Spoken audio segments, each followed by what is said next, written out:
بسم اللہ الرحمن الرحیم۔ السلام علیکم۔ یہ راستہ کہاں جاتا ہے؟ خزل علما۔ یہ وہ جادوئی یا خفیہ الفاظ ہیں جنہیں سن کر ڈرامہ دیکھنے والے سوچ میں پڑ جاتے ہیں کہ آخر ان کا کیا مطلب ہے۔ درلش ایرترل اور پایا تخت سلطان عبدالحمید میں کئی بار یہ جملے استعمال کیے گئے۔ خزل علما وہ جادوئی الفاظ ہیں جن کی حقیقت بیان کرنے کے لیے آپ لوگوں کے علم میں کچھ واقعات آنا ضروری ہے۔ جدید ترکی میں قزل کا مطلب ہے سرخ یا قرمزی، مگر قزل کا ترجمہ اگر سنہرا کیا جائے تو یہ زیادہ مناسب ہوگا، کیونکہ عثمانی دور کی ترکی زبان میں قزل کا مطلب سنہرا ہی ہے۔ عام طور پر لوگوں کا خیال ہے کہ قزل کا مطلب قسطنطنیہ ہے، اور یہ خیال معقول بھی لگتا ہے، کیونکہ قسطنطنیہ وہ شہر ہے جسے ترک اور رومن ہمیشہ فتح کرنے کی آرزو رکھتے تھے۔ ترکی کے مشہور شاعر ضیاء گوکالپ کی نظم خزل علما کے مطابق خزل علما وسطی ایشیا میں ترکوں کی ایک مشہور سرزمین اور روم شہر کا دوسرا نام تھا، جو کہ ایک قدیم شہر ہے، اور ترک اسے خزل علما یعنی سنہرا سیب بھی کہتے تھے۔ رومی، لاطینی اور کیتھولک چرچ سے تعلق رکھنے والے عیسائی راہب ترکوں کی طرف سے رکھے گئے اس نام کے بارے میں قدیم دور سے ہی جانتے تھے، مگر انہوں نے جان بوجھ کر اس راز کو خفیہ رکھا اور عام لوگوں کو کبھی خبر نہ ہونے دی۔ خزل علما کے بارے میں ایک نظریہ اور یہ بھی ہے کہ روم کا نام ترک لفظ آراما سے رکھا گیا ہے، جس کا مطلب ہے گھومنا پھرنا، اور ہم سب جانتے ہیں کہ قدیم زمانے سے ہی ترک قبیلے خانہ بدوش تھے اور حالت سفر میں ہی رہتے تھے۔ قدیم زمانے میں قائم ترکوں کی تورانی سلطنت میں خزل علما سورج، چاند اور آسمان کی طرف اشارہ ہے، کیونکہ تورانی زبان میں ایل کا مطلب سورج اور ما کا مطلب چاند ہے، اور تورانی مذہب میں سورج اور چاند انصاف اور امن کی علامت تھے۔ اس کے علاوہ قسطنطنیہ میں آیا صوفیہ کا گنبد اور سینٹ پیٹرز چرچ کے گنبد بھی خزل علما کے نام سے پہچانے جاتے تھے۔ ان عمارتوں کے گنبد سورج اور آسمان کی علامت ہیں، اور ان کی گولائی کو سیب یعنی قزل کے حوالے سے مشابہت دی جاتی تھی۔ خزل علما کا مطلب سنہرا سیب ہے، مگر قدیم ترک مذہب میں یہ سورج دیوتا، چاند دیوتا اور انسانی سر یعنی ذہانت کی علامت ہے۔ یعنی ایک طرف خزل علما روم کا خفیہ نام ہے، اور دوسری طرف یہ قدیم تورانی ترکوں کے آسمانی خداؤں کے نام کی طرف اشارہ ہے، اور روم کا نام ترکوں نے اپنے آسمانی خدا کے نام پر رکھا، اور اسے فتح کرنے کی انہیں قدیم زمانے ہی سے خواہش تھی۔ عیسائی اس بات کو جانتے تھے، اسی لیے روم کا بڑا پادری جو کہ پونٹیفیکس میکسیمس کہلاتا تھا، وہ بلند آواز سے یہ خفیہ نام لینے کی اجازت نہیں دیتا تھا، اور اگر کوئی روم کا شہری یہ قدیم تورانی نام لیتا تو اسے موت کی سزا ملتی۔ روم ترکوں کے نزدیک مقدس مقام رکھتا تھا، اس کے ساتھ ساتھ یہ شہر عیسائیوں کے نزدیک بھی مقدس حیثیت رکھتا تھا، کیونکہ ان کے قدیم مذہب کی ابتدا یہیں سے ہوئی تھی۔ ناظرین کرام، قسطنطنیہ میں جسٹینین اول کا مجسمہ جو کہ ایک کالم پر 543 عیسوی میں نصب کیا گیا، اس کے دائیں ہاتھ میں گلوبس کروسیگر ہے، اور وہ گھوڑے پر سوار ہے، جبکہ اس کا دائیں ہاتھ مشرق کی طرف پھیلا ہوا ہے، جیسے وہ مشرق سے آنے والے کسی حملے کو روک رہا ہو۔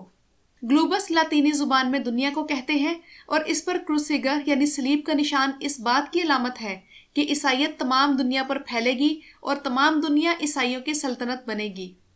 گلوبس کروسیگر کوئین الزبتھ کے ہاتھ میں بھی نظر آئے گا، اور تاش کے پتوں میں کنگ آف کلبز کے ہاتھ میں بھی۔ یعنی اس کا مطلب یہ ہے کہ عیسائیوں کو خداوند کی طرف سے تمام دنیا پر حکمرانی کی اجازت اور طاقت دے دی گئی ہے۔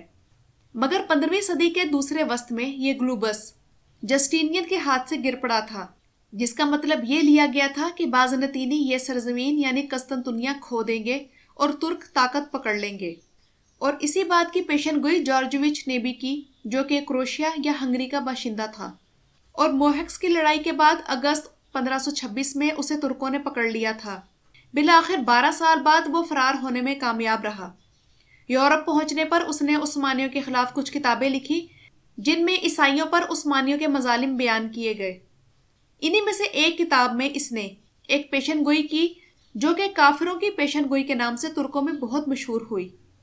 اس کتاب کا لنک میں ڈسکرپشن باکس میں دے رہی ہوں۔ اس پیشن گوئی کا ترجمہ یہ ہے: ہمارا شاہ آئے گا اور وہ ایک کافر شہزادے سے بادشاہی چھین لے گا اور خزل علما کو قبضے میں کر لے گا۔ اگر 7ویں سال تک عیسائیوں کی تلوار بلند نہ ہوئی تو وہ 12ویں سال تک حکومت کرے گا۔ وہ عمارتیں تعمیر کرے گا، باغات بنائے گا اور بچے جنم دے گا۔ اس پیشن گوئی کے حساب سے ترک قسطنطنیہ فتح کریں گے۔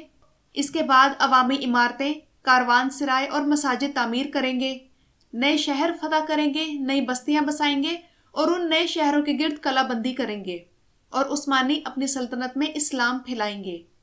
جارجویچ کی پیشن گوئی کے مطابق پھر 12ویں سال کے بعد قزل ایلما یعنی سرخ سیب اس کے مالک یعنی بازنطینیوں کو لوٹایا جائے گا۔ عیسائیوں کی تلوار نمودار ہوگی جو کہ ترکوں کو شکست دے گی۔ جارجویچ کی پیشن گوئی آدھی غلط ثابت ہوئی، کیونکہ اس پیشن گوئی کے حساب سے قسطنطنیہ 12 سال بعد عیسائیوں کو واپس مل جانا تھا، مگر ایسا نہیں ہوا۔ مگر اس کا مطلب یہ ہوا کہ قزل ایلما صرف قسطنطنیہ نہیں بلکہ پورا روم تھا، جس کے بارے میں بتا چکی ہوں کہ ترکوں کے نزدیک اس کا قدیم نام قزل ایلما تھا۔ ادھر یورپینز کو بھی اندازہ تھا کہ ترکوں کا اگلا نشانہ روم کی فتح ہے، جو کہ عیسائیوں کا دارالحکومت تھا۔ اسی روم کے لیے عثمانیوں کی وینس کے باشندوں اور جینویز سے مسلسل جنگیں جاری رہیں، جن میں سے اکثر میں ترک سرخرو ہوئے۔ ایک مورخ ولیم ہیسلک کے مطابق سرخ سیب سے مراد اصل میں انار ہے، جو کہ طاقت اور فراوانی کی علامت ہے۔ اس کا یہ بھی دعویٰ ہے کہ عربی میں انار کو رومان کہا جاتا ہے، جو کہ لفظ روم سے ملتا جلتا ہے۔ اس لیے سنہرے سیب سے مراد جدید دور میں روم لیا جائے گا، جبکہ تورانی ترکوں یعنی قدیم ترکوں کے مطابق اس سے مراد پوری دنیا تھی۔ 17ویں صدی میں ایک ترک سیاح ایولیا آفندی نے کہا کہ تقریباً 1000 سال پہلے آیا صوفیہ میں کنواری مریم کی ایک شبیہ موجود تھی، جس کے ہاتھ میں ایک کبوتر کے انڈے جتنا سرخ یا قوت تھا، جس کی روشنی سے ہر رات یہ مسجد جگمگا اٹھتی۔ اس لیے روم کا نام اس سرخ ہیرے کے نام پر قزل ایلما رکھا گیا۔ مختصراً یہ کہ سرخ سیب دنیا پر حکومت کی علامت ہے، اور روم اور قسطنطنیہ عیسائیوں کے قدیم دور ہی میں ان کی سلطنت میں شامل رہے، جسے ترک فتح کرنا اپنی خوش قسمتی خیال کرتے تھے، اور ترکوں کے ہاں ان کا نام قزل ایلما تھا۔ قزل ایلما کے بارے میں آپ لوگوں کی کیا رائے ہے؟ کمنٹ سیکشن میں ضرور آگاہ کیجیے گا۔ شکریہ۔